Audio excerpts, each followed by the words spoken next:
on the heels of your tier ranking for the Big Ten.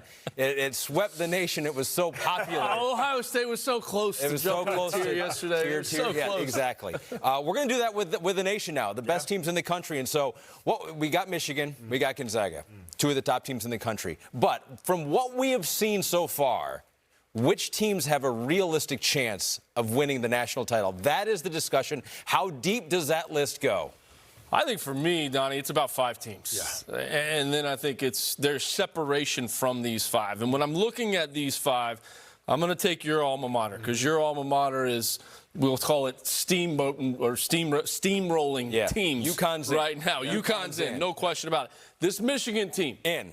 100% Agreed. in with this Michigan team. The team that we had yesterday on Purdue. Peacock. Purdue. They're in. Yep. 100%. You agree with all 3 so far? I do. Okay. Teams that could win it, realistically, right now. Now, we all know March Madness, big dance, anything can happen, but from what we've seen, those 3 in. Okay. And there's 2 more for me. Yeah. I'm going to throw Kelvin Sampson and Houston in there. When they're making shots from outside, I agree with that. I'm going to throw them in there. Sometimes run into a little roadblock. And I know the Blue Devils went down yesterday. Yeah. But I got to throw Duke in there, too. Okay. You know what? I'm going to throw in Iowa State. Fair.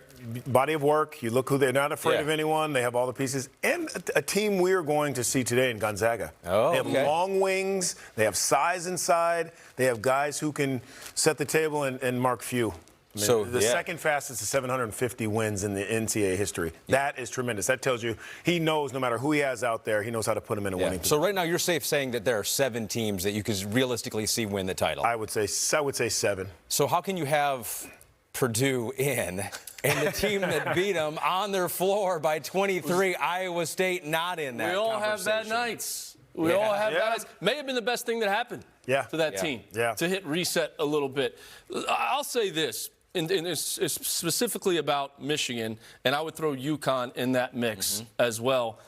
I think they're deeper than all these teams that we're talking about. I think they have more depth, especially UConn and Michigan, than those other teams. So wouldn't be shocked if any of those teams, wouldn't be shocked if Iowa State gets to a Final Four. Wouldn't be shocked at all if Gonzaga gets to a Final Four. We know he's going to get to the Sweet 16. I mean, Mark Few goes to the Sweet 16 every single year. I mean, he never doesn't go to the Sweet 16. Well, shooting, obviously, you have to make shots. We know that. Defending are the 2 things that I look for teams that have a real chance to be special in April. But the depth. And it's not just how many. It's the quality of those guys who are coming in at 7, 8, maybe 9. UConn has that. Michigan has that. And again, and then it's who do you rely on? Like, we know Cameron Boozer is amazing. But sometimes, if you've never been there, we saw this last year with Duke. If you have a stud who's a freshman who hasn't been there before, sometimes it's hard to grasp and understand what that is. I think those veterans will push you through with that depth, and that's why I lean more towards Michigan, more towards UConn to actually win the whole thing. If I had to go tier 1A. 1A right at the top there. And Ahmed, you said it in terms of the turnaround and the job that Dusty May is doing. Biggest turnaround in Big Ten history. From 8 to go wins from to 27. 8 wins to 27. That's not the norm in college basketball. I know everyone wants to say, well, the portal, you can flip it quicker. You can. It's still hard to implement your culture, to, implement a standard in year 1. To see that, and then to see after the guys that he lost last season, to see where they are, that's a credit to Coach May. And they have balance. 9 guys are averaging almost, 8 points or more.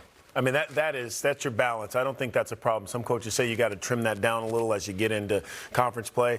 You need to still practice. Yes, you want to get down to a tight rotation in games, but you still want to be able to practice. You can't do that when you only have 6, 7 healthy guys. So that depth really means something off of the game floor, more into practice.